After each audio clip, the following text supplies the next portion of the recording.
10, 9. You want answers? I want the truth! Get ready for two guys who can't handle the truth. I want the truth! You can't handle the truth! But we can. Dave Palumbo, Chris Aceto. RxMuscle.com presents Heavy Muscle Radio. Watch out! Welcome to another episode of Heavy Muscle Radio. I'm Dave Palumbo, and I'm joined, as always, by the technician, Chris Aceto, on this April 8th, 2019 evening. And Chris, we are back again in the month of April. And, we were actually back last week, but it was April 1st, so maybe we really weren't. It could have been a joke. But truth be told, and of course we only tell the truth on this show, I don't have anything planned as usual to talk about. Ever. You have never had anything planned. No, but I have a ton of stuff to still talk about. Isn't that crazy? Well, it's April 8th. Have you done your taxes? They're due in 1 week. I always have I shouldn't even say me. Amanda always has all our tax information ready to go. And the accountants are always putting us on extension because they're not ready. Too busy. No, they're too busy. Yeah, they're too busy. So they get us all riled up, getting everything together, and then they put us on extension. So, but at least we pay taxes. There's a lot of people out there who don't pay taxes. Did you see Amazon paid no federal taxes last year? I saw that. They're very smart. I would like to pay no federal taxes. Imagine if you can create a business where you actually don't have any taxes to pay because everything offsets itself. I don't know how that could possibly be. Yeah, I would. Let's see. I would be on a permanent, I don't know what, vacation or... I always thought, I'll give you this scenario because I think about this scenario every once in a while. If you were to inherit or win like a lottery and you won, you and I need a lot of money to really have this conversation. Let's say you won $300 million. What would you do? How would your life change? What would you do differently right now? Just tell me off the cuff. Don't even think. I'd go buy the $20 million condo in Miami on the beach. Okay. That's for yourself. For yourself. Yeah. Okay. Yeah, for move my family down there. Mm-hmm. And then I'd probably have you and Amanda come by every weekend. Can you get us how about get us a little suite right there too while you're at it? Tons of because $20 million, I'd have 10 bedrooms, 10 baths. Oh, I got you. You will own the whole building essentially, And then I would allow my kids to eat unlimited junk food with your kids. Right. Okay. So $300 million, $20 million is going immediately to the. I have $280 million left. Right. You have plenty left. That's why I'm saying I gave you $300 because I knew you have very expensive days. Now, how would your life change? Would you sell all your properties? Would you stop doing contest prep? Of course I would. I'd stop I'd do nothing. I would. This is exactly, Dave, how it would pan out. Okay. I want to hear. I would do nothing for a year, and I would be telling people I am having the greatest time, and then by year 2, I'd be so bored of doing nothing. Of course you would. That I would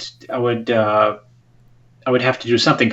Without a doubt, I would take a big chunk of that and I'd give it to something with a good cause. It'd probably be directly to, I don't know if it'd be homeless people. It'd be something to help people with no means.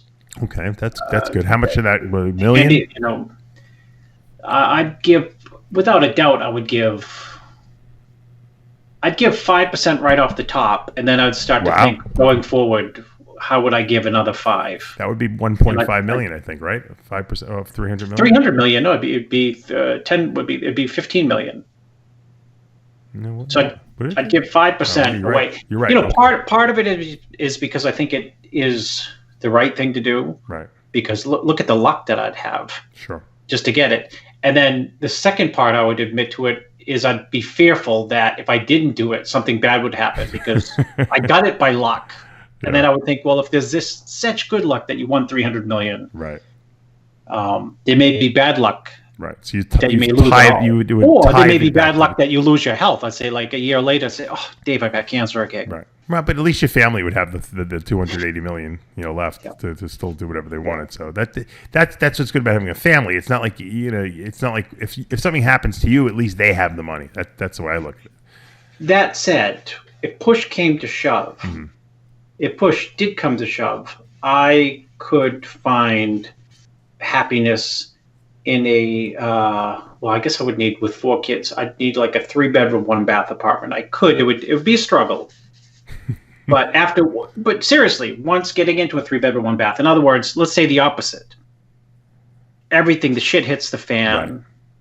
Right. You know, banks come foreclosing on you. You know, you have health issues and your medical bills are through the roof, or a combination of those, or one of those.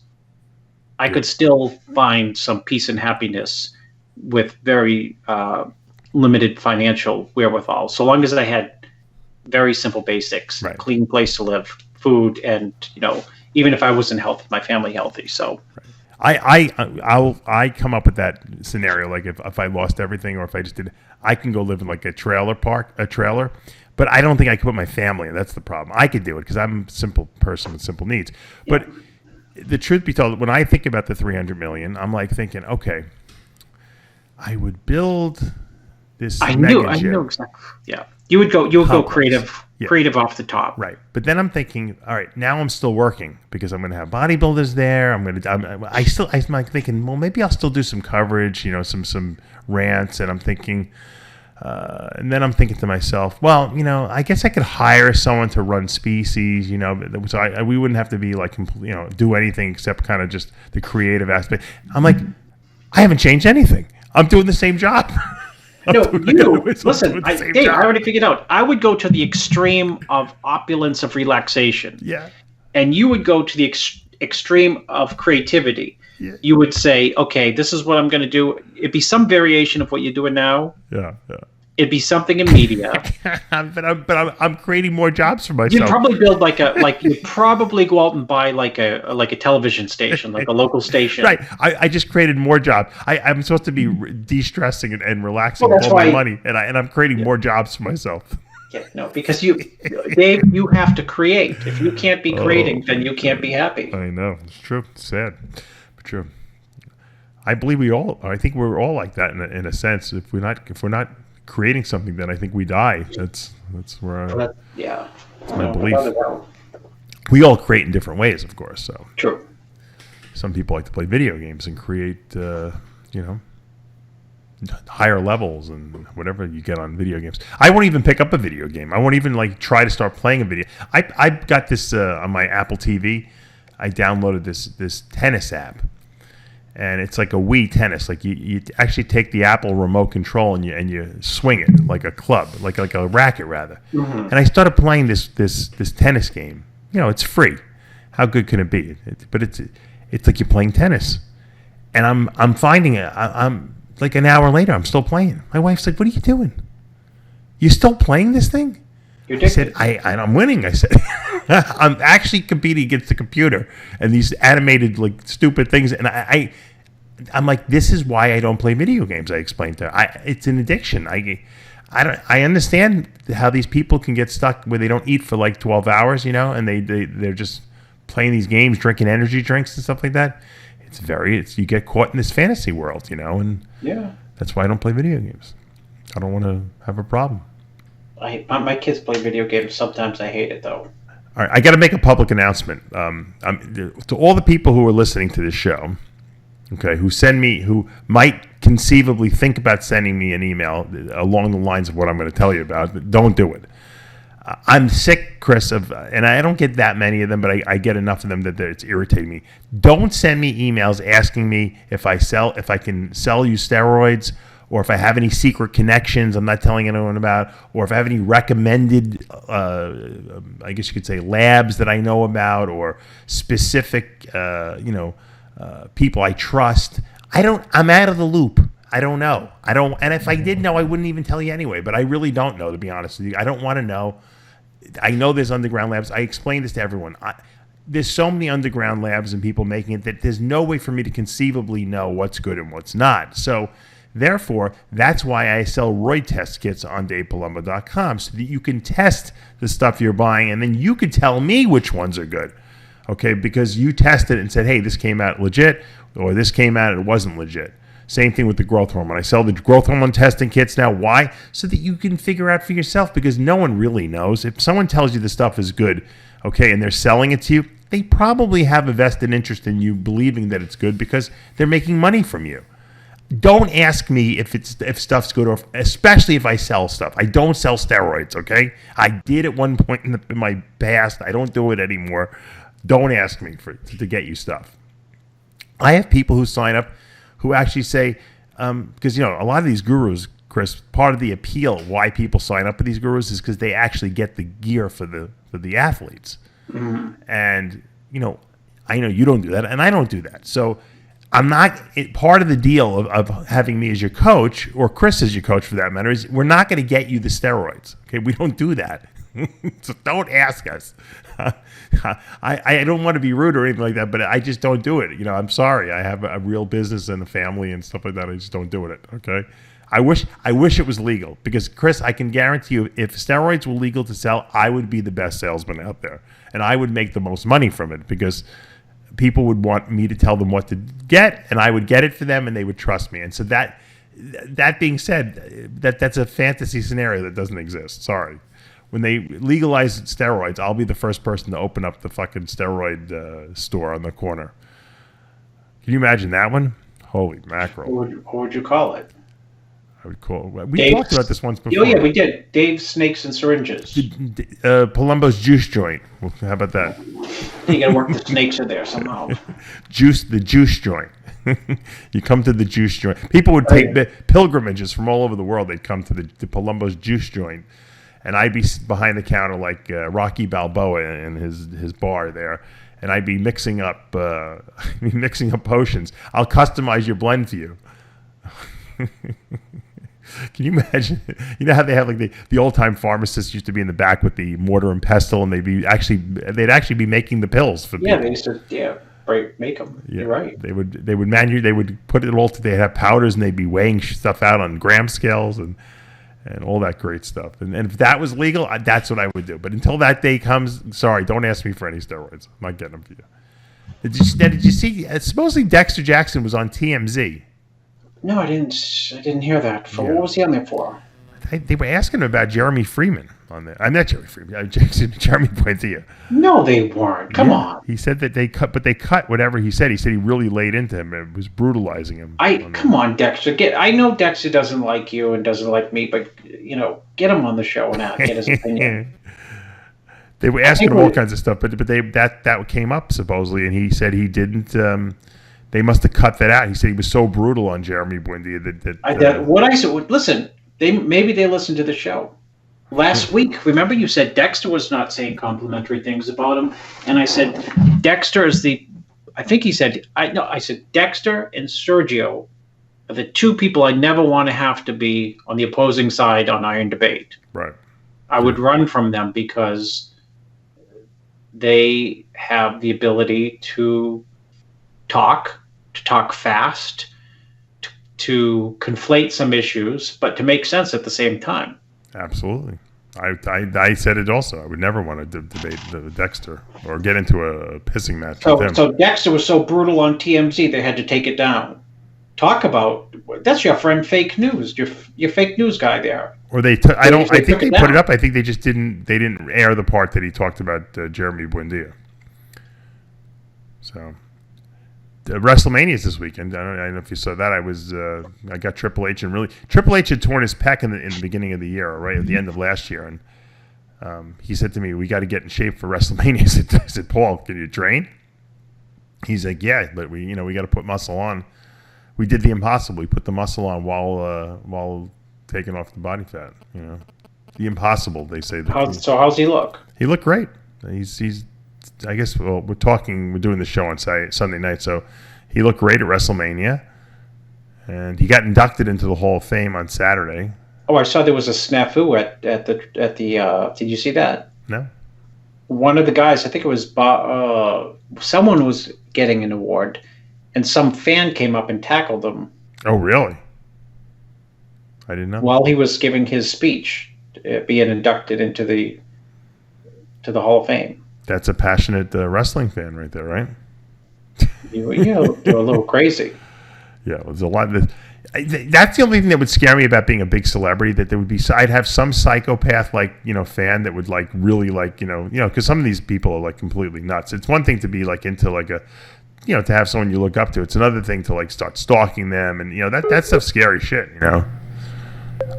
I understand why these people get these bodyguards. I always wondered why would a star need to have a bodyguard? But, you'll need one when you win $300 million. Yeah, that I would definitely spend some money on that. That would be who would be a bodyguard?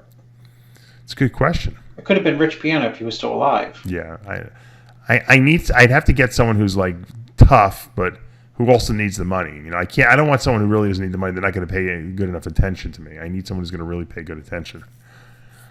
I don't know. It's a good question. Like, who would you pick if you had to pick a bodyguard from like a bodybuilder that's in our industry? Like who would you choose? Who's like the toughest bastard you know?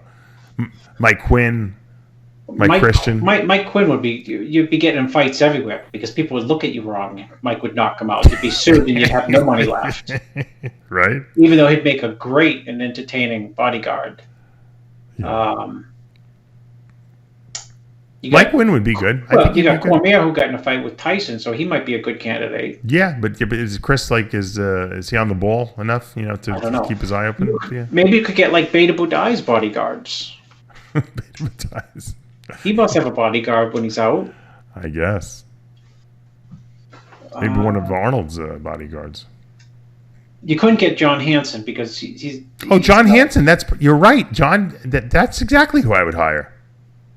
He's probably listening to the show too. I guarantee he listens all the time. He looks the part. He definitely looks the part. Yeah, but I think that John would actually he'd be paying attention, and plus I'd actually have someone to talk to who I could actually, run ideas against. He sent me a picture today. Me and Lou Frignan when both of us were big. Really? What year was that from? Oh gosh, like 94 or something. Louis. I was probably 245, 248, and he was probably 350. Speaking of the Incredible Hulk, the new movie, Avengers movie, is coming out at the end of the month. It's called Endgame, Avengers Endgame. And I really want to see it, but I've got my son so psyched up for this thing. We watched the movie prior to this 600 times minimum. So he knows all the characters and all the stuff. I watch your Instagram. He loves all that stuff. He's got all the dolls. So every day he's some character. So we were in Target today, and I saw that. All the I guess you could say trailers for the new movie. You never see the Hulk in the movie. Zero.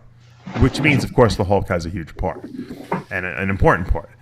So now I had heard rumors, and if guys, if you don't want to hear this could be a spoiler alert for you guys. So you might want to just not listen to this next couple seconds here. But the Hulk, the rumors I had heard was that the Hulk was going to get smart. In other words, Banner was going to have more play, and he was going to be able to control the Hulk better. Because the reason why he got beat up by the villain of the last movie, Thanos. The guy who looks like Rich Piana. Mm-hmm. So they said that the Hulk is going to come back smarter, and I guess in the comic books they call him Professor Hulk, and somehow Banner starts taking over more control of the Hulk, and so they're kind of meshed more. It's not like either the Hulk or Banner. It's like they're together. So I see in the store they have they're already selling the characters, the new action figures from the new movie. And the Hulk is one of the characters, and he's in he's in a uniform, and he looks normal. He doesn't his face actually looks cool. It doesn't look like retardedly, maxed out. And even it even says on the action figure box that the Banner and the Hulk become closer and are able to control each other or whatever. I don't know, whatever it said. It kind of explained the whole thing, and I'm kind of thinking. Here, Marvel goes about not releasing any information on the Hulk. All the trailers that have been released over the last 6 months, not one mention, they don't even show the Hulk. And then they come out with a fucking action figure 3 weeks before the movie's released, and they give away the fucking biggest secret of the movie. That the Hulk is going to be smart,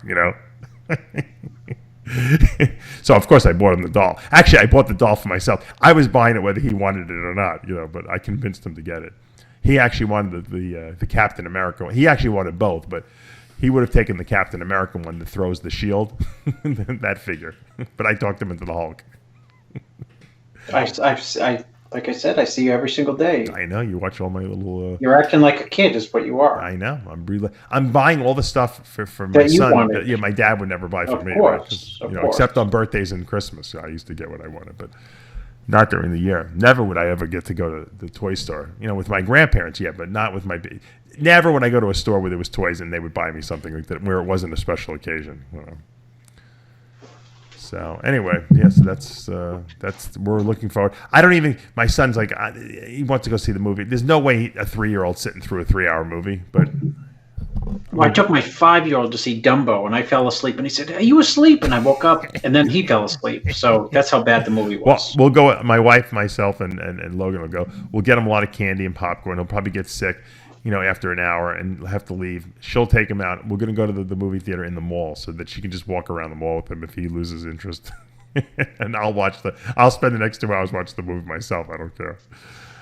Anyway, because with a movie like that, if you don't go see it like within the first week, someone's going to spoil the fucking movie for you. There's going to be something on YouTube and so I can't have that. I have to go see it at least so I know what happens. And then afterwards I can go see it 4 million times after that when it comes out on, when they release it, so you can watch it on your TV set, on Apple TV or something. So, have you been following this whole Robbie Robinson fiasco? I have not. And you know what? Right. I saw something today on the RxMuscle YouTube station. I just did not have a chance to see it. It was like, what, Robbie's rebuttal or Robbie's take or someone's take? Yeah. I put something on. Robbie wrote on something on his Instagram that, and people think I don't know the whole situation. I know the situation, but the details are not that important. I'll explain why in a minute. Robbie wrote something about, we raised all this money for him. People don't realize, well, most people know, but this guy, Chad, started this GoFundMe campaign for Robbie because he was having problems paying bills with the, sickle cell anemia. He was in and out of the hospital because, with sickle cell anemia, you have these cells that are these red blood cells that are sickle shaped rather than biconcave discs. So they don't exchange oxygen well. So the only thing you can really do is get blood transfusions. So they put new blood in you so that you have blood that actually can carry oxygen well, and it doesn't gunk up your organs, so to speak. Because these sickle cells, they clot a lot and they're not very functional. So every time Robbie goes, it costs him $300-400 to get this transfusion because his vet benefits don't cover this. Why, I have no idea. So Chad started this GoFundMe. They originally set a goal of $7,000. I told him it was too low. I said, because I'm going to raise more than that. And of course, we raised double that. We raised like $15,000 for him. Because, I put it out there. I did a video. Everyone donated something. Robbie recently put something on his Instagram. I don't know who he was fighting with. Robbie's on Instagram every day. He answers questions for these fans every day. He doesn't charge anyone anything unless you hire him as your coach or whatever. But on a regular basis, I already know where it's going, but go ahead. Okay. So Robbie writes, if every one of my fans just donated $1, I wouldn't need any money because I have 75,000 Instagram followers. That would cover everything. He's like, and I don't know why he wrote this, but he wrote, look, I think he wrote, if my fans don't give $1 for each fan or something like that, doesn't donate $1, I'm shutting down Instagram and Facebook. Now, I don't know why he wrote it. Where did he write it? So he wrote Are you this sure on he Instagram. wrote it? Yeah, he did because everyone screen captured it. So Jerry Ward, who I'm actually friends with, I like Jerry. Jerry did this whole thing about what a scumbag Robbie is and how that's not right and he's threatening to take and if you take what he wrote literally, he's right. It sounds like a scumbag move, right? Like you're threatening people if you don't donate money to me. How dare you? So I've talked to Robbie. I interviewed him a couple months ago, and I just know Robbie. I said, I'm gonna call Robbie up. I texted him, he didn't respond to me. I called him, he answered the phone. I said, Robbie, what's going on with this thing? And he was almost not really. He was answering my questions, but he wasn't. Because I was asking him the tough questions. I said, Robbie, you wrote this on Instagram. Well, I didn't write it. These guys just are misinterpreting. I said, well, Robbie, I read it. You wrote it. I almost got a feeling that Robbie might be, because he's in his 70s. Like how when you talk to your dad and then just you're trying to have a logical conversation with them and it's just not registering really.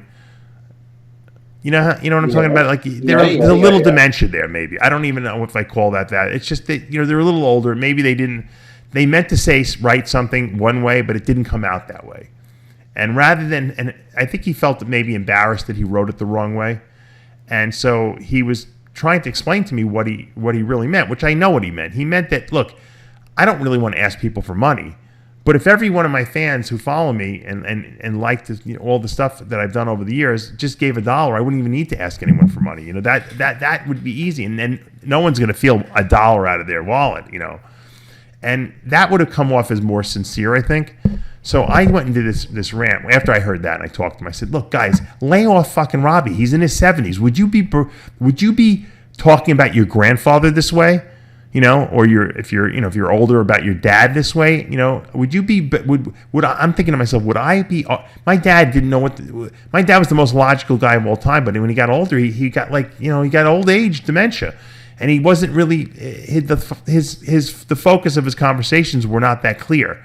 And so am I going to try to hold my dad down and say, "Dad, this is what you said. You wrote this." And I'm going to argue and tell him, "No, you didn't really mean it." So I'm like, lay off fucking Robbie. Leave him the fuck alone. If you don't want to give him money, don't give him money. If you want to give him money, give him money. Why are you calling him a scumbag? The guy's 70-something years old. He devoted his whole life to bodybuilding. The biggest thing that he did wrong was that he believed that bodybuilding would support him later in his years, and he didn't really think in a business savvy way, hey, how am I going to support myself when I'm 70, Especially knowing that I have sickle cell anemia. That's his biggest crime, that he loves bodybuilding. So leave the fucking guy alone. That's my point. I don't care if you're technically correct what he wrote. That's not what his intention was. What's your take on this? Did he delete it? I don't know. Check. I'll look. The point is that they're getting all over this freaking guy, and just leave him alone. Who cares? Don't give him money if you don't like it. I mean, yeah. I don't know why everyone's getting on it. Robbie Robinson. Well, you know what, Dave? People are brutal, and people can hide behind, it's a different world with social media. You can hide behind your phone and say brutal things to people with no consequences. I mean, there are consequences maybe for the person who's the recipient of them. My point is, would you say this to your grandfather or your father? I wouldn't. Well, you know what? It's, we make fun of young and healthy people like Jeremy Buendia. And some of it's, mean-spirited from me, too. Some of it's fun at someone else's expense. But, people in their 70s, in their 80s, even when they're really old, they're older in their 60s. You don't know what they're going through. You don't know what Robbie's going through health-wise. And you don't know when someone's sick and ill, the challenges that they're going through, and they can act like, they can be reactionary like a snake, and bite you. And I mean, I was sick at one time, and I don't think from being sick, I didn't have my faculties. I said all kinds of crazy things to people. Right. Did you really mean it? No. It's not. It was just the state of mind created by the confusion of being sick, whether you have cancer, whether you have sickle cell, whether you have any health malady. It's tough. You're 70 years old. This is what Robbie wrote. He wrote in response to all this. To all my Instagram fans, I asked for support from my 71,000 Instagram followers. It's a shame people can make it dirty that I asked for my followers to support $1. Then I get a message from someone else he has attacked. I'm talking about Jerry Ward. This is the same person that attacked 6-time Mr. Olympia, Dorian Yates. I don't know. He's... And then everyone's going off on him. I lost all respect for you, Robbie. It's childish to threaten to delete your Instagram if your followers don't give you $1. These guys are just not getting. Well, you know what, Dave? The other flip side is maybe Robbie meant it, but didn't just think it through properly or didn't say it properly. You know what? When you're 70, I tell someone who works for me all the time, who deals with, I send you the funny messages from elderly people who live in my building. Because they have no filter. They don't care. They just say whatever they want. Yeah. And you know what? I always say, I find it funny. They attack me all the time. It's like your kids. Think about what your kids do. Well, I say they deserve the benefit. When you're older like that, you deserve, to some degree, the benefit of the doubt. I took my father, I've told the story before, to the doctor's office when he was sick, to the urologist, and he insulted some Marine there.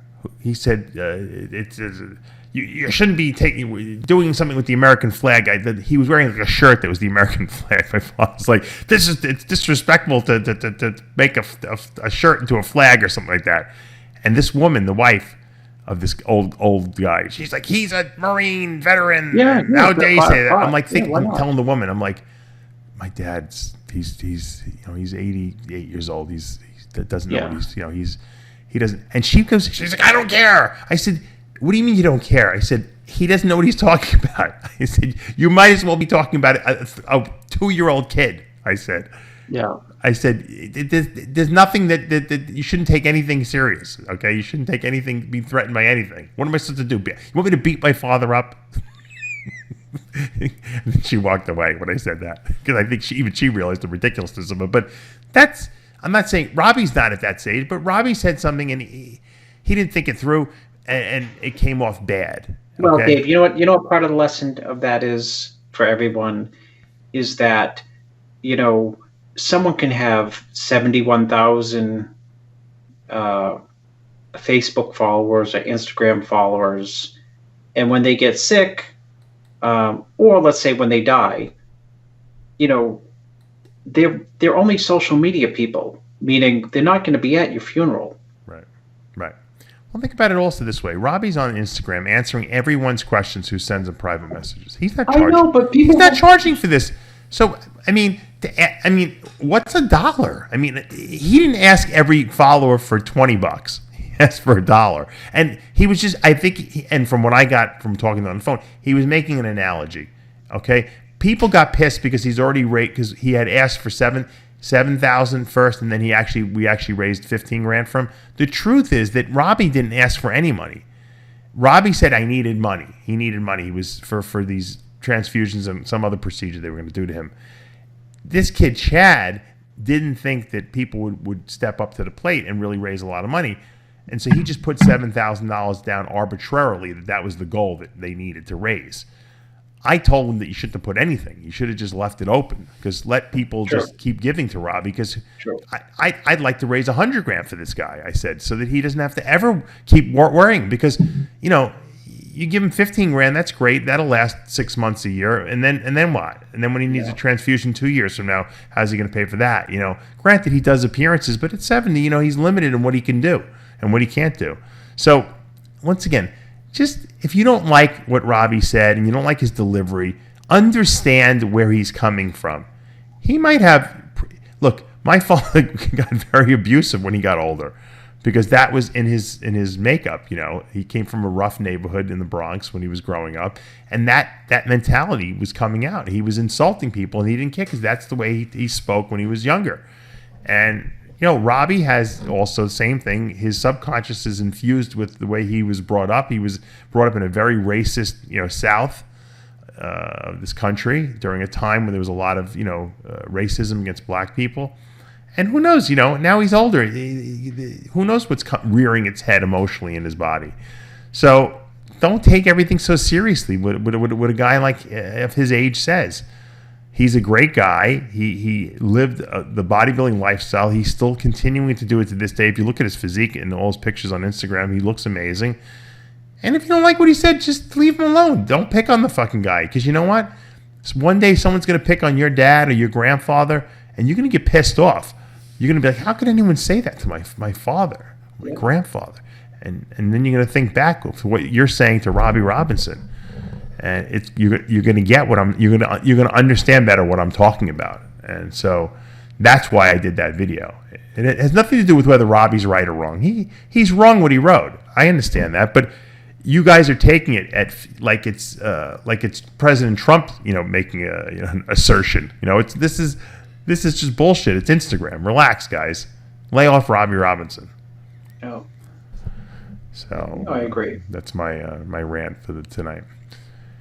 Let's talk about this muscle contest show in Ireland, the Pro 212 show, won by Sammy El Haddad.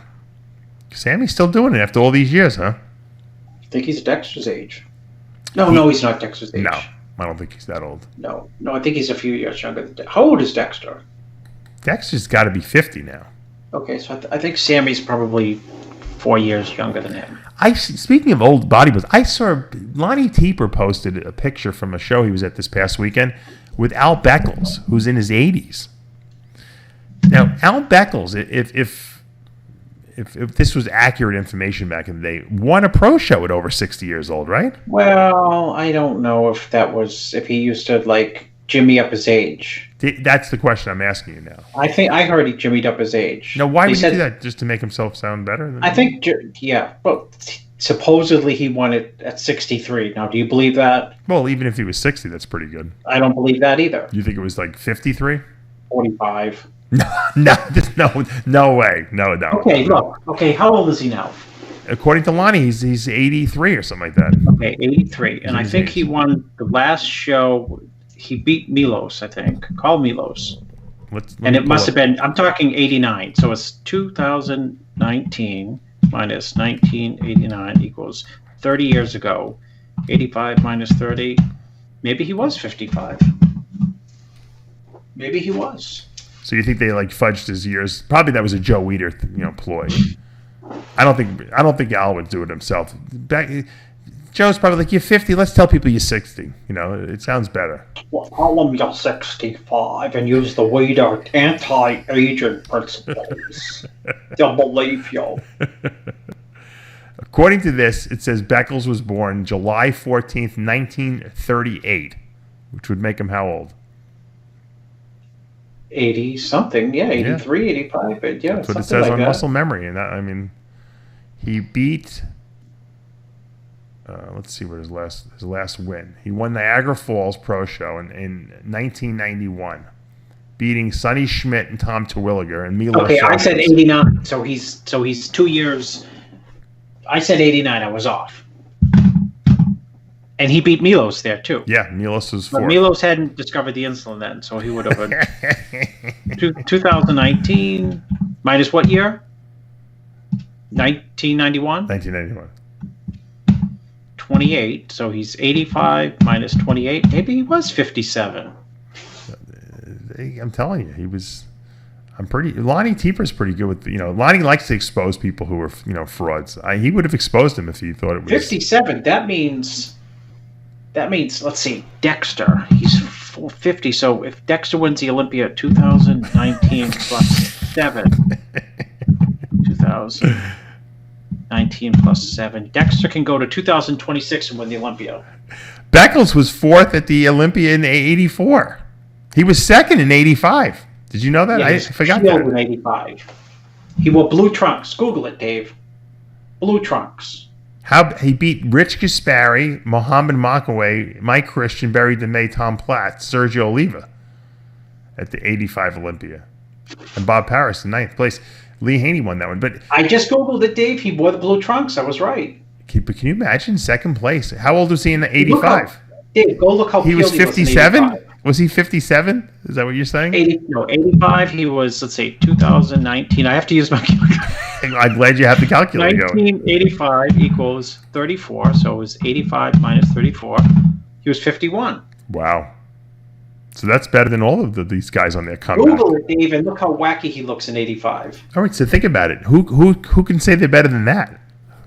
And this was years ago. This is back when he did it, 53 was like 83, right? No one even lived past 60 back then. He had the kooky diet, too, he did. He had like like 3 meals a day and like... He shivered outside with, what's his name? No, seriously, he had the kooky diet. Find out. Because I remember meeting him in California and asking him. And he was I'm saying he looks amazing. Lonnie Teeper was pointing him out in this picture. There was 2 of them together. I think he looked younger than Lonnie Teeper. He doesn't. I don't think he's aged. He actually looks exactly like he did. I remember when he was competing. His face looks. He doesn't have one wrinkle on his face. We'll have this year's team winner at the Olympia losing to Dexter in 7 years. I'd like to see Beckles pose down against Robbie Robinson. How would that be for a pose down? And Beckles is 10 years older than Robbie. Yeah, I know it. It's pretty amazing, right? That whole Gold's Gym crew out there. I don't know. I think they had something in the water over there. Everyone seems to be doing well from that era. Well, speaking of which, is it true that Shawn Rhoden is training with Charles Glass again? I don't know. You would ask me, and I didn't know. I don't talk to Shawn. People think like, you know. You talk to him. Come on. Dave, I never talked to him. It's not like I'm not one of these guys. It's funny. Like people like befriend there. Yeah, I don't do that either. Yeah, I talk if they. I don't know. People ask me what's up with so and so. I'm like, I have no idea. They're like, how would you not have any idea? It's like, I don't know. Yeah, well, you wait when the Olympia times comes around. Shawn contacts you, and you guys get started. That's how it works. Yeah, I heard there was a picture online of Charles training Rhoden again in Gold's Venice. I heard that Chris Psycho Lewis got kicked out of that Gold's Venice. I got to ask him. I got to get him on the show and find out what's going on. I don't like to give information that I'm hearing on hearsay, but I heard they kicked Psycho out of the gym. I don't know why. Yeah, he wanted his followers to all give him $1, or he was going to unplug his.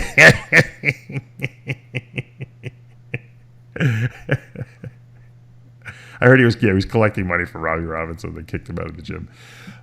I don't know. There's so much drama there with trainers over there, isn't it? Right? Isn't it? It seems like it's like a soap opera over there. You got to send TMZ to find out. I got to call up Tito Raymond. Let's call Jose and find out because Tito works there every day. Tito would know what's going on. It's 12:30 at night. Jose's definitely in bed because he's got to get up at 5 to go to work. I'll call Jose. Will probably text me after he listens to the show because he'll call Tito. Jose, call Tito. Find out from Tito what's going on over there at Gold's Venice because I hear that Rhoden's back with Charles, and I heard that they kicked Psycho Lewis out. I want to make sure verify. Yeah, let me text Shawn since I never text him. I see if he's around. See if he responds to it. Yeah, it's early there. It's only it's 1 a.m. here, but it's still relatively early. Shawn, I'm doing the radio show. Sergio and Shawn, we got a text. Who are you training with? Psycho or Charles Glass? Chris. He won't even answer. He'll be like, no comment. Psycho, Glass, none of the above. Or George Farah. Or look, don't want to cause a stir. We all know. We're going to find out anyway, tell him. All right, so while we're waiting for Rhoden to respond, Sami El-Haddad, the guy's got it. He still got it. He beat that Hamid Juma, who we were really... And I thought Hamid was even better here. Hamid Juma made more progress from the Chicago from Indianapolis, right? No. Hamid Juma got waxed in Chicago last year. Oh, right. I'm confused. He looks ridiculously good at this show. Yeah, shredded. Crazy, veiny, separated. Full, hard. Best he's ever looked. I used to prep him, and I thought this is definitely better than when I prepped him. The funny thing is they both... go ahead. No, go ahead. No, he had like a lull where he had a couple amateur shows he didn't do well at, and then he had like a pro qualifier he looked good at, then he had his pro outing he didn't look good at, and this show he just like one-upped it. Smoked it, yeah. Shawn Rhoden texted back to the radio show. Oh, what's his answer? I said, I'm doing the radio show. Who are you training with these days? A, Psycho. 2, B, Glass. 3, none of the above. 4, don't want to cause a stir. He texted back, Stan. Who? Stan. Stan who? Stanimal, Stan. Oh, no, but tell him who's training him, not who his training partner is. No, that's his answer. Tell him we saw the video online, though. I know I saw him training with Charles at least one day. Dave says he saw you on TMZ. This is just like having Shawn on the radio show, right? Except it's through a second. It's like a game of telephone. Chris could be changing the what Shawn is saying. Actually, should I have him call in? Yeah, we should get him on there. He'll never do that. He'll never get caught in that situation. No, it can't be. In the old days, it'd be like, no, sorry, Chris, I can't technically talk to you because I'm with Weeder or I'm with MD or I'm with. It's great that there's no contracts anymore, right? Yeah, he's texting back because Okay. let's see. Dave said he saw you online training with Charles Glass. And the only, I don't look for anything. I have fans that send me videos, unless it was an old video. I could be getting bad information, but my fans are usually, my sources are usually pretty good. Who knows? Uh-oh. You hear that? That's my son's new truck he got today. He actually... Oh, no, I thought it was your father trying to... How do I turn this thing off? Uh-oh. You hear that? Brr, brr. Yeah, I thought it was my dad trying to talk to us during the radio show. Anyway, my point was that Hamid Juma and Sami Al-Haddad both from Bahrain, which must have been that must have been a great battle, just because bragging rights. No, Sammy used to train like coach. Oh, he did. Crap. Oh, interesting. The plot thickens. Yes, I like that. Well, look, Sammy eked out the win here. And probably get him back to the Olympia, which is nice. Sammy's a good guy. We've had him on the show many times. I really like Sammy. I think he's one of the good guys in our sport, and he's got his own gym there in Bahrain, and he trains people. So all good. Congratulations to him. Congratulations to Hamid. Hamid looked great too. We'll probably see Hamid compete again. I imagine trying to get an Olympia qualification as well. Oh yeah, all he needs to do is show up exactly like this, and he's like definitely it's Mr. Olympia stage look. Jose Raul Sanchez finishes in third from Mexico. Good. Another great. Yeah, I looked at the pictures. I was very impressed. Very good. And Sahar Kazis from Israel. Did you train him? Nope. Oh, why do I always ask you? I think I asked you that before. He places fourth. There's not that many good Israeli bodybuilders. Only the people from Qatif, Saudi Arabia. I keep mentioning that every week. They love it there. You did train the other IFBB pro from Israel, right? Do you remember what I'm talking about? No. He's one of the strongest guys out there too. He's got some world records in powerlifting. Yeah, I did. You trained him for a while. I'm pretty sure. Who? I don't even know. I'm trying to. I thought you were going to get me the answer. I can't remember his name. Should I text Shawn Rhoden to find out who it is? Text Shawn Rhoden. Absolutely. What's his name? Amit. Not Amit. Is it? Amit? No, what the hell? Oh yeah, Amit. Yeah. I worked with him for a couple shows. Yeah, Amit. Yeah. I worked, Dave, you want to laugh? When I was out in Gold's Venice, I worked with, this had to be 89. I had at one show the Mr. and Miss Israel. I can't remember their names, of course. That's pretty bad. See, we're losing our minds, just like our parents. No, just because it was so long So if ago. Chris and I start spouting off on Instagram some kind of cockamamie bullshit asking for $1 from every fan, just ignore us. We're just losing our mind a little bit. I would ask for $2 if I'm going to unplug the whole. $2 if I'm going to unplug the whole. Amit Sapir, yeah. I came up with the name right. He set some world records in the powerlifting. Wasn't he living in Canada for a while? I don't know. Anyway, it's good to see Israeli pros. I like it. You would think, the Israelis and the Middle Eastern guys are pretty much from the same family. Yeah, they have the same genetics. They all live in the Middle East right there. I mean, they all have different religions, but they're pretty much genetically the same. You would think they have different religions, same pecs, shoulders, and arms. Yeah, you would think that they would have more guys from Israel who are that are bodybuilders. But as my Jewish grandma would say, their parents tell them, no bodybuilding. Do you remember into computers. Do you remember Bodies in Motion on ESPN? No. You don't remember Bodies in Motion with Gilad Gil? Yeah.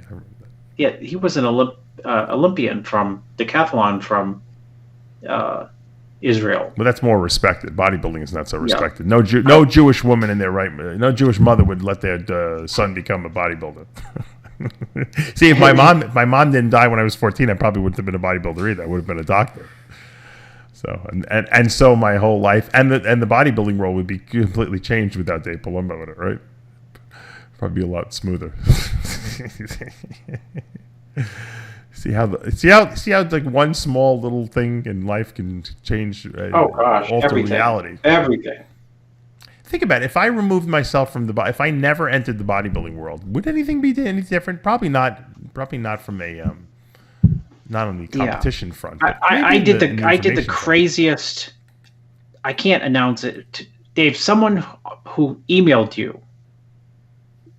I just can't even get into it on the show because it's giving out privileged and confidential info. But the that the 6 degrees of separation, right? Yeah, somebody emailed you, Dave. Somebody I know is trying to meet this guy's father. Oh, you're trying to give away my. Okay. So I'm not going to give it away, but somebody. Did I tell you they got Dave. back to me? They got back to me. Let me just say it. One step closer. I'll cover everyone. All right.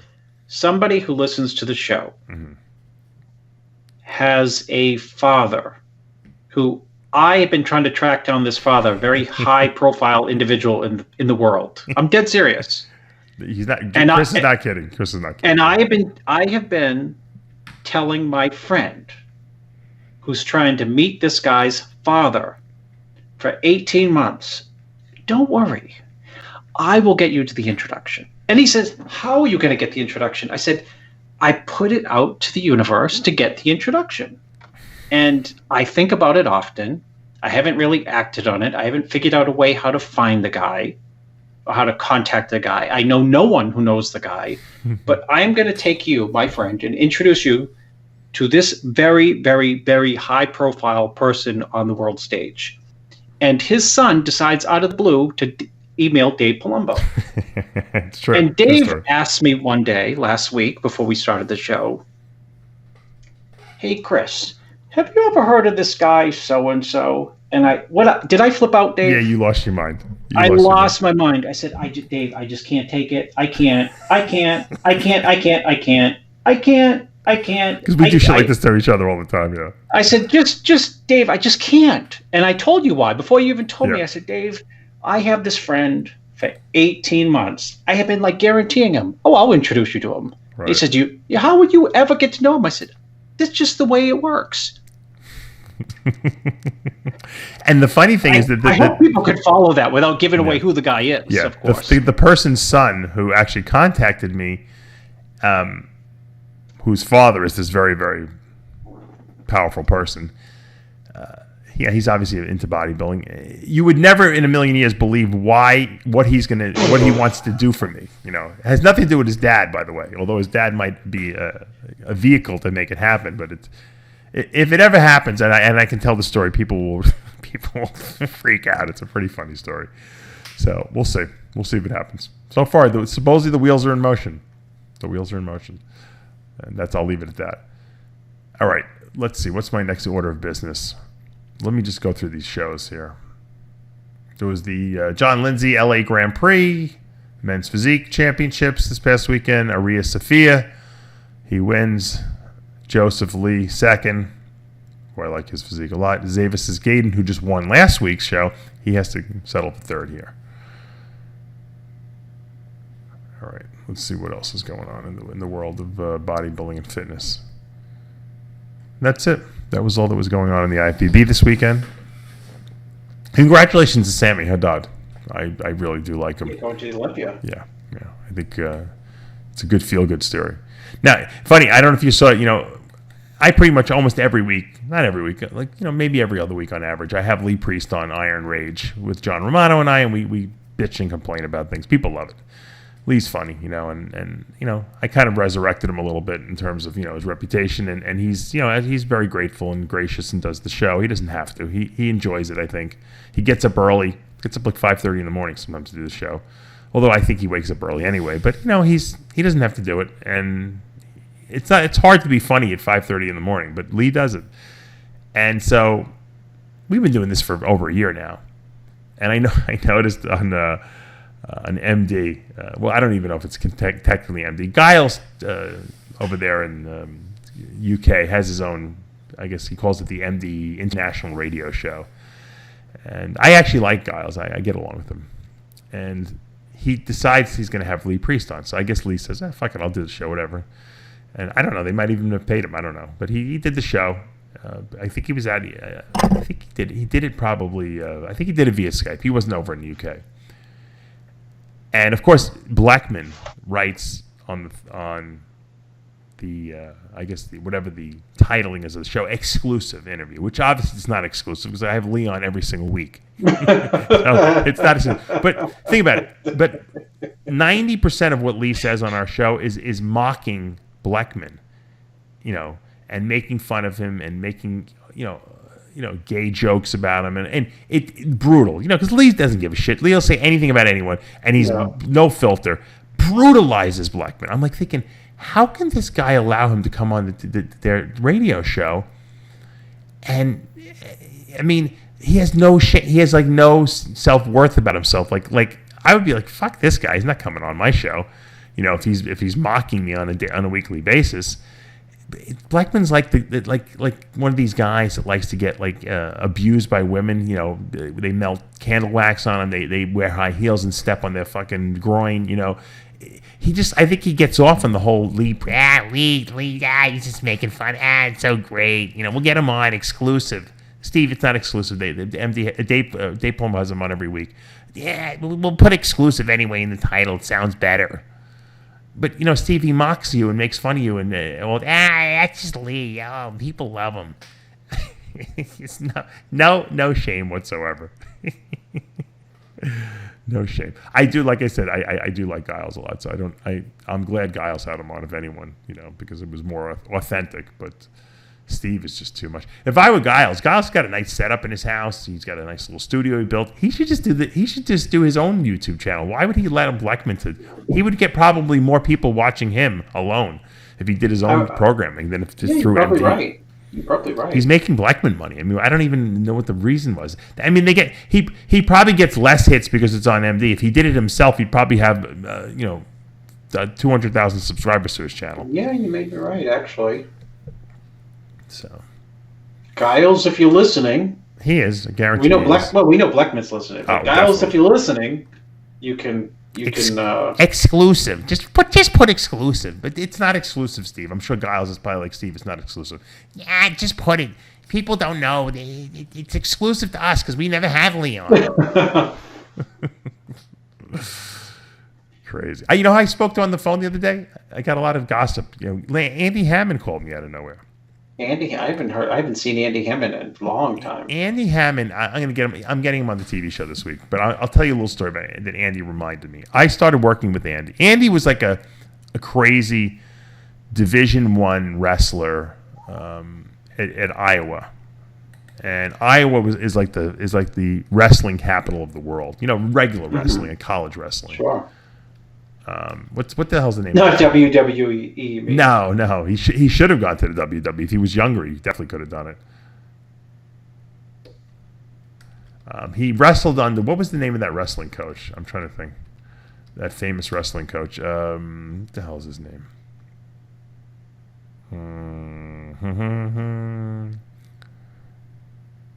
There's a very famous wrestling coach. Dan Gable. Dan Gable. Oh yeah. Was Andy's coach. I mean, not many people could say they wrestled in Dan Gable. And Andy was a really talented guy, his scholarship and everything like that. I mean, and he was a good team bodybuilder. But he kind of took a lot of years off after once he went to college and he was wrestling and he stopped bodybuilding. He probably would have been a pro much earlier in his career. He wound up turning pro as a Masters over 40. I coached him to it. After he won the Masters Nationals, we were all going crazy. We had him so pumped up. It was great. We had a lot of fun there. I remember I was there in Pittsburgh, and after the show, J.M. Mannion wanted to take a picture with him, and backstage, and Andy was in in another world, after, and he had his whole family there, his wife, all his kids were there, and he was like, he kind of blew J.M. off and said something nasty to him. He didn't even know who J.M. was, Andy was completely removed, had nothing to do with the bodybuilding industry. He was just coming back into the industry. He'd only been back 2 years. He knew no one, none of the players. And he took off, and I didn't even know where he went. And JM says, "You better talk to this guy." He goes, "Does he know what's going on? I got to take pictures for the NBC News. He's being disrespectful." So I ran after Andy, and I caught him on the escalator. I'm like, "Andy, what the fuck are you doing? You just won the national. You got to do pictures." I said, "You got to, this is important. They got to get you on stage and take some pictures for the NBC News. This is what we trained all this time for. You can't just take off." He's like, he thought, all right, he thought he won the lottery, at that point.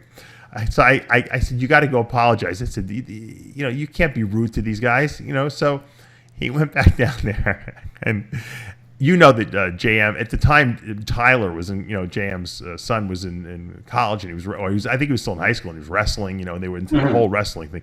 I said, so Andy came back and he apologized to JM, and I don't know how the wrestling thing came up. And they started talking to him, and they didn't know that he wrestled for Dan Gable, which was like telling him that Jesus Christ was his coach, And so they got into this whole. They started talking about wrestling. They forgot about bodybuilding completely. The whole bodybuilding thing was squashed. They sat there for like an hour and a half talking about wrestling and who Andy knew and how he wrestled for Gable and all that. And it was like, and then they all made up and everything was great. But I forgot the whole. Can you imagine? I blocked the whole story out. Andy's like, "You saved my life." He goes, I didn't know what was going on. I lost my mind after I won. I said, "Andy, I felt your energy." I said, I believe me, I was living vicariously through you on that win. So, matter of fact, I told him he was going to lose. I said, because he was cheating on his diet, and I said backstage, I said, "You know what? If you had stuck to your diet, you would win this show." I thought he was going to come in second in his weight class. I just thought they were going to give it to the other guy. He wound up winning his weight class, and then he won the overall. And so it's one of those times I was wrong. But he just had a nice shape and structure. He was a good poser and stuff like that. But it was crazy. So anyway, so Andy contacted me, and Andy's like, he wants to talk about some things that I guess some of his thoughts about the industry. We were talking about how they give out too many pro cards nowadays, and how guys don't want to work 10 years anymore to be, a men's open pro anymore. And, his son now is doing classic bodybuilding. He'll probably move up to his son is really good, Sam. Mm-hmm. And so I'm going to ask Chris on the radio show about what he thinks about that. Do you think that the sport has lost some of its, luster because of the fact that it's too easy to get a pro card nowadays, and that guys don't understand that you have to be patient and it might take you 10 years to be a top level open pro? I'd have to. I don't think it's lost its luster. In other words, are we going to lose the men's open category at some point in the future? Because the men's open. Yeah, but is it not because of classic, or is it because of the fact that people don't want to take 10 years to be great pros? You need superstars in the open, and we still have them. We do right now, but will we lose them now? Well, look at the ages of the superstars. They're older, yeah. Dexter, Rhoden, Phil is 40. Ramy's not 20. No. Rolly. How old's Rolly? He's got to be 40. Yeah, he's got to be close to it. Yeah. Well, that's a segue into. I sent you a text today about Jay. You did. Should I read it? Yeah. Somebody sent it to me, and I sent him back. I said, "That's the perfect summation," because I had posted a picture of Jay back in 2001, and I wrote a little story about the picture. Right. And then people started texting me, a few people, and someone texted me what I sent to you, and I said it is the perfect summation of Jay and where we are today. I'll read it. Jay changed the sport. Jay lived the life every bodybuilder dreamed of. His entire career has been massively successful. He had the real big-time endorsements way before social media. He was able to create an empire before social media existed, and now he's retired and in cruise control, which is not true. But what's more, people didn't see in his videos is the 24/7, 365 days a year working his ass off. Everyone's trying to be Jay without the sweat equity. I agree with that. Yeah. There's not much you can disagree with there. No. No, but I added a little proviso to that. I said, you and I, we didn't have Jay's genetics to be as successful as him. It's easy to sometimes, push yourself hard when everything you do works out for you, so to speak. But, guys like you or me, and there's a lot of other people in our industry that are massively successful and never achieved the accolades that Jay has, but had that crazy work ethic too. And I think that it's the work ethic. A lot of people think that if they're working their asses off and they're not achieving the accolades of a Jay Cutler, then they just stop. They figure, well, I'm wasting my time. But no, because that might not be, your niche might not be to be Mr. Olympia. You'll find a niche for yourself if you work that hard. And I think that's the little extra quote you have to add on to that statement. You have to give 100% of yourself in what you enjoy doing if you want to find a way to be massively successful in your own way. Because there is only one Mr. Olympia, at a time. And chances are, if you're going into bodybuilding, you're not going to be Mr. Olympia. You probably won't even be top 6 at the Olympia, ever. But that doesn't mean you can't make a very, very good living for yourself and be massively successful in this industry. I mean, look at guys like who have owned supplement companies who look like they couldn't bodybuild their way out of a paper bag, and some of these guys massively successful and have sold companies for huge amounts of money. Look at Bill Phillips back in the day. Bill wasn't a good bodybuilder. He had a nice physique, but he wasn't a good bodybuilder. But he found a niche for himself, and he made more money than every bodybuilder from that generation did. Every single one. No one made more money than Bill Phillips. I know, but the only caps in that quote was when the guy said Jay changed the sport. Jay lived the life every bodybuilder dreamed of. Yeah, he did. He had success on all levels. Yeah, but he had success luckily he had the genetics to be able to enjoy that. Yeah, of course you need that. When I was coming up, I always said to myself, man, I would love, when I used to watch like DeMeo and Matarazzo and all these guys guest pose, I'm like, man, I'd love to be able to make money guest posing every weekend, man. That's the life, right? You're getting paid to fucking go up there and hit a couple shots. Yeah. And I did it. I did it for a lot of years. I made a lot of money guest posing. What's the most guest posings you did in a year? True story. I swear to you, I did like 27 of them. I think in 1 year, in 2 years back to back. For some reason, all these people kept hiring me, and for some reason, there was no conflicting weekends. It's like every weekend I was traveling. Every single weekend I was going someplace. It was crazy. I'm like, how did this work out so perfectly? I couldn't have timed this. Because usually you figure there's multiple shows on the same weekend. There's going to be conflicts. I think I had one conflict, and I gave the guest posing to a friend of mine or something like that. And it was crazy. It was just nuts. In 2002 and 3, I guest posed seriously like almost every single weekend. That's where I met all these promoters, how I know everyone. Because and a lot of these guys had me back again the next year because I did a seminar and I gave them their money's worth. And so I never was a pro, but I still lived that glamorous type of lifestyle. And I've been all over the world, and most of the trips around the world I didn't pay for. Probably one maybe I paid for. Most of them are paid for by promoters flying us in places. I get to go to China, Macau, in Hong Kong there. They flew our whole crew in, the whole RxMuscle crew. Pedro Gomez and his mom, at the gym, Macau Fitness there. We did a Bros vs. Pros there. That's fucking insane. It was great. It was tremendous, and I thank every promoter that's ever brought me anyplace. I went to Dubai this past year, 18. Thanks to Nick Adams that brought us in. So, I got to see places that who knew, that I would ever get to go see. And I didn't ever turn pro, but I work hard. And I think that's... Well, you just looked like a pro. You've been all over the place too, and you don't pay. You got competitors flying you in. So, No. Who would have thought? The most insane thing I've ever heard was that trip that you went with your whole family to Australia. You had that client who flew you in there. You were there for like a month. You remember? Yeah. I was there 6 weeks, but 6 weeks, yeah. And you didn't lay a dime out. No, I paid for my bags, Dave, when I checked in at the airline. Come on. But think about that, Chris Aceto, no pro card. You spent 6 weeks in Australia with your entire family. Very expensive trip, by the way.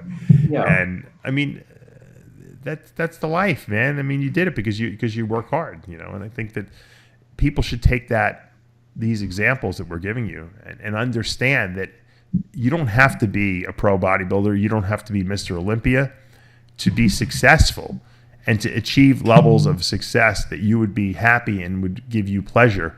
You know, Chris and I get to do what we love and get paid for it. I mean, Did I ever tell you I turned down the Arnold dinner with Arnold? Oh gosh. Did you really? Arnold Maria. See, you blew it. If you would have had that dinner, I probably would have gotten the Arnold interview. Someone who I know, Yeah. invited me. Oh, I know who you're talking about. Yeah. Like to Ohio. This had to be like 15 years ago. That's funny. And they said, no, I'll tell you what it was. It was 12. It was 12 years ago because I had a 1 and a 2-year-old. And they called me on a Wednesday. And they said, "Can you go tomorrow to Ohio?" Tomorrow, they give you 1 day notice. Yeah. Can you go tomorrow with to Ohio for the Arnold? And I'm like, I can't go. I wouldn't even ask my wife. I just tell no. I did, of course. Because you thought maybe she'll say yes. Yeah. What are we gonna do with the 1 and the 2-year-old? Yeah. We have no one. Yeah. And what are we gonna get a flight tonight to leave tomorrow and the whole 9 yards? And of course, like.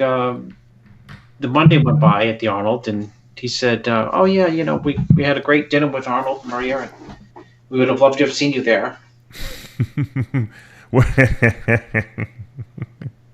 Nowadays, if that would have happened, you would have said, "Can you find some sitters for my kids in Ohio when you pick us up on the private jet to bring us out there?"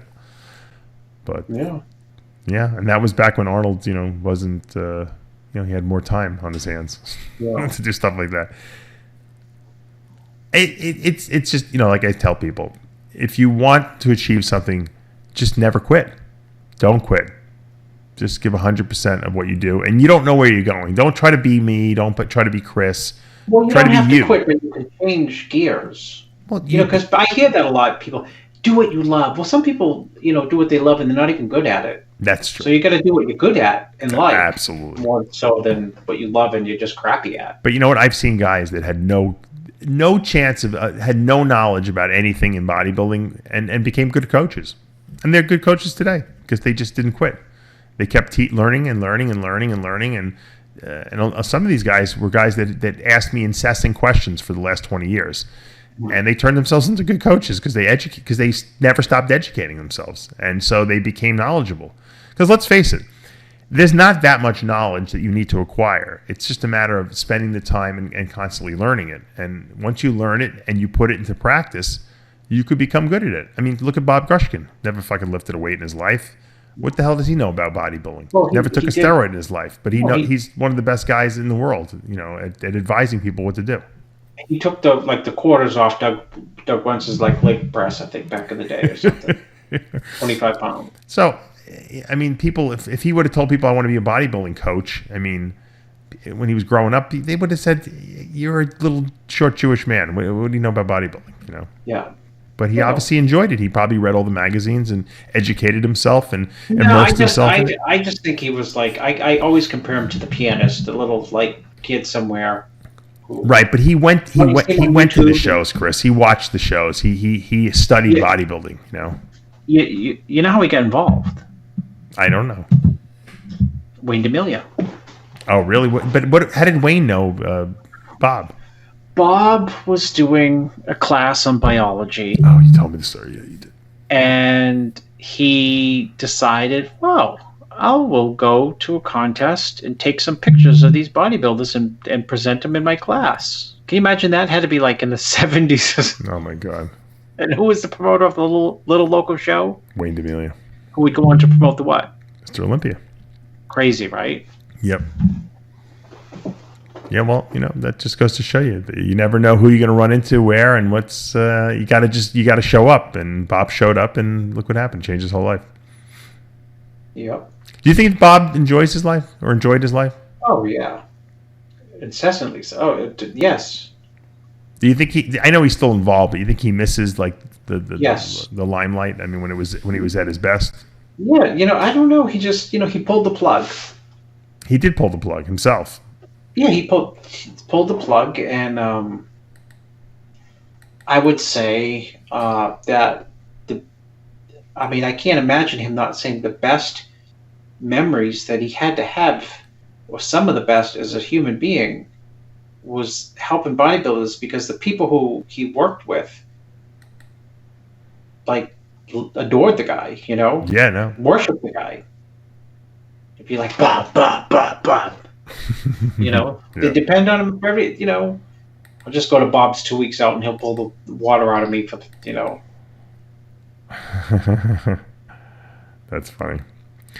Well, I enjoyed today's show because it was really kind of like off the cuff. We kind of talked gossip and stuff like that. We covered the show, and I thought that sometimes when I like these shows where there's like no format, but that we get a lot of information out there. And I think people who are doing cardio and they're getting ready for shows and they got something to listen to, they're probably like, keep going for another hour, you know. And we already went an hour and 15 minutes, so. You know, if we had more time, we would do that. But I didn't know that you ever had a plan. I don't really have a plan. But I keep track of the time just so I know how, because I still have like 600 emails to answer. Yeah. And I have this policy I've set in place that I don't go to bed until I've answered all my emails for the day. What you know, we're getting criticism. I'm getting it that people ask me, why did Dave poo-poo the quote of the week? Because his mind's on his emails, 600 emails. Yeah. Well, there's a quote of the week every week. We just did a quote of the week this week. I read the Jay quote from the guy who wrote. I didn't realize that Jay quote was going to be your quote. Every show we impart tremendous wisdom to you. Chris, you got to stop that phone in the back. People, I know I'm going to get comments. He's still answering about Charles Glass. He's giving me the real inside scoop. Can you put it on silence? After the show's over, I'll tell you what he says. All right. Put it on silence. Put it on silence. But that's the truth. I mean, every show we do has got a quote of the week. Even if it's not a formal quote, it's we impart wisdom to people and we motivate people. And I can't tell you how many people email me on a regular basis telling me, you know what, Dave, I was feeling so depressed. I didn't even know what to do. I didn't know how to pull myself out of it. I was ready to go to check myself into a mental hospital. That's how bad it was. And I listened to you and Chris for an hour, and I completely changed my mood. I mean, when I hear stuff like that, I'm like, holy shit, how can I ever stop this radio show? I can never. It's therapeutic. It's therapeutic to all the people listening. I said, I can't do it. We have a moral obligation to do this show every week for the rest of our lives, you know. It's funny. I just ran into someone who was on antidepressants and they gained like 60 pounds. Now that she told me she's triple depressed. Yeah, those antidepressants are nasty stuff. A lot of them, Wellbutrin especially. Tremendous weight gain on Wellbutrin.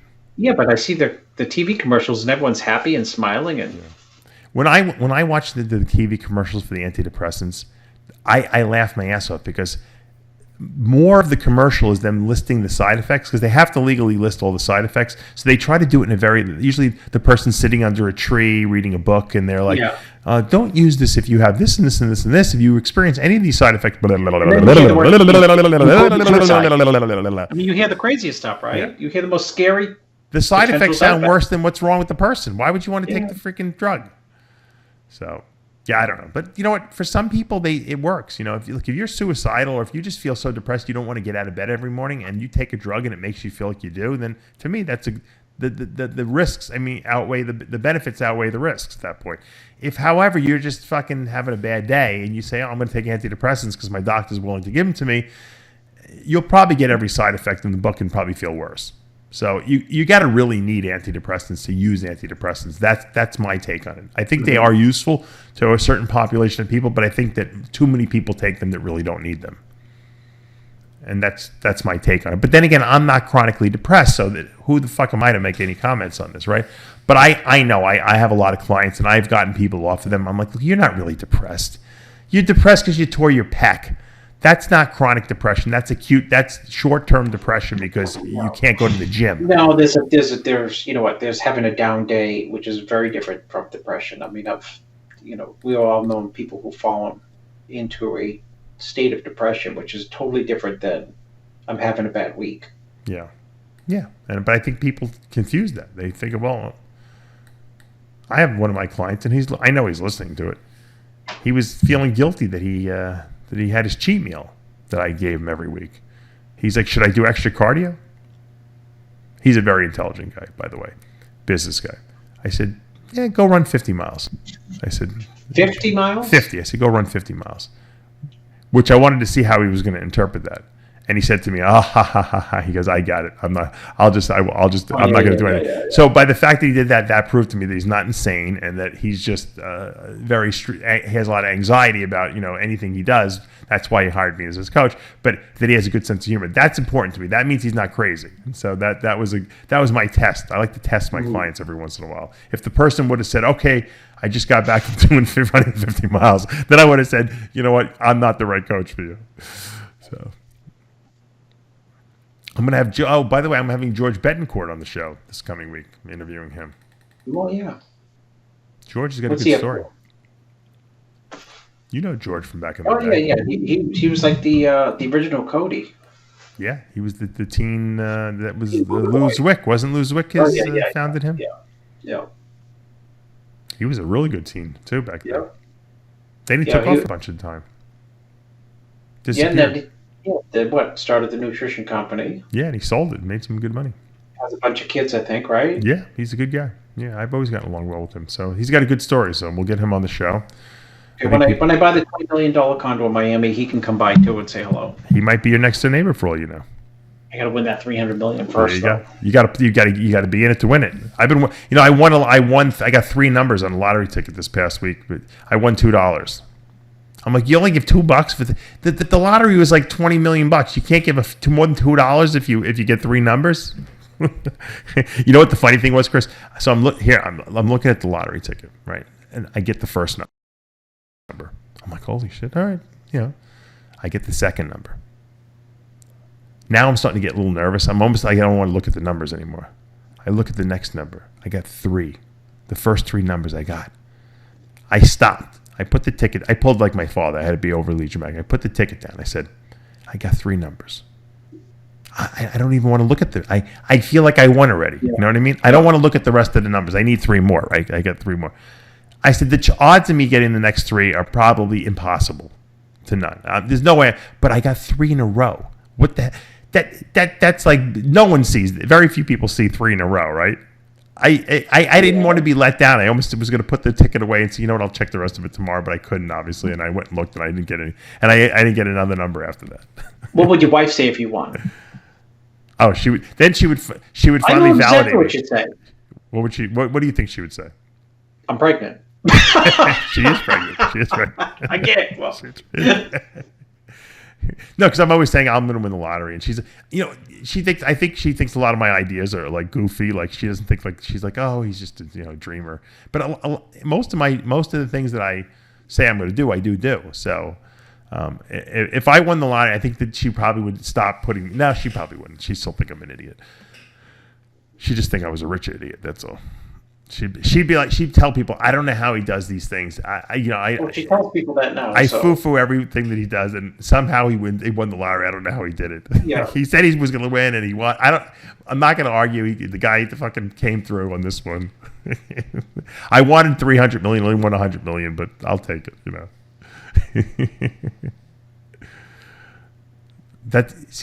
We like to have we have fantasy time. See, when we can do the radio show, Chris and I get away from the wives and the kids. We can have fantasy time. We can sit around and fantasize about what life would be like if we were single. Peace and quiet. If we were single, peace and quiet. We had $300 million in the bank. I tell you, when they all head off to school, I get a lot done. Now that my son went to school on Friday, it was crazy. I didn't know, and my daughter was being watched by my mother-in-law. My wife and I were in the office alone. I couldn't believe it. It was like someone had taken a weight off my back, and it was, and we missed him. I couldn't wait to go pick him up, but I was like, wow, I'm going to be productive today. This is great. Because my daughter is usually in the office with us, and my son is watched by my mother-in-law across the driveway there. But it was great. I can't wait to but you know what's going to happen in 6 months? We're going to have the new baby, less than 6 months, and then it'll start all over again for me, just like you. How's your baby doing? Tremendous. Sleeping? Yep. Lucky bastard. My kids don't sleep. Not as well as yours. They're my kids are good sleepers. Always been good sleepers. But it's another big responsibility. Yeah. I wish I could come up with a sleep supplement for infants that would be. It's so funny. You know what my 15-year-old told me today? What? Can you give melatonin to babies? So don't even think about it. Don't even. My crazy doctor friend I told you used to put GABA in the baby's milk bottle there to put the baby to sleep by. My wife would never let me do that, but I wouldn't do it anyway. But I don't think there's anything negative with it. But who knows? Kids have weird reactions to things. It's not worth it. I would risk it on myself. I wouldn't risk it on my kids. So. Maybe when he's like 4 or 5, not at like 6 months. All right, that's enough. We did enough today. We got a quote. Everyone, get you happy? We got a quote of the weekend today, which wasn't really a quote of the week, but it was an original quote of the week. Yeah, it was about Jay. Remember, don't ask me for steroids. I don't sell steroids. Don't ask Chris either. He doesn't. But although Chris doesn't answer any emails anyway, so you don't have to even worry about it. People send me like. And don't get into a fight with Dexter Jackson. That's the quote of the week. And on that note, remember, with Heavy Muscle Radio, the truth hurts. Good night, everyone.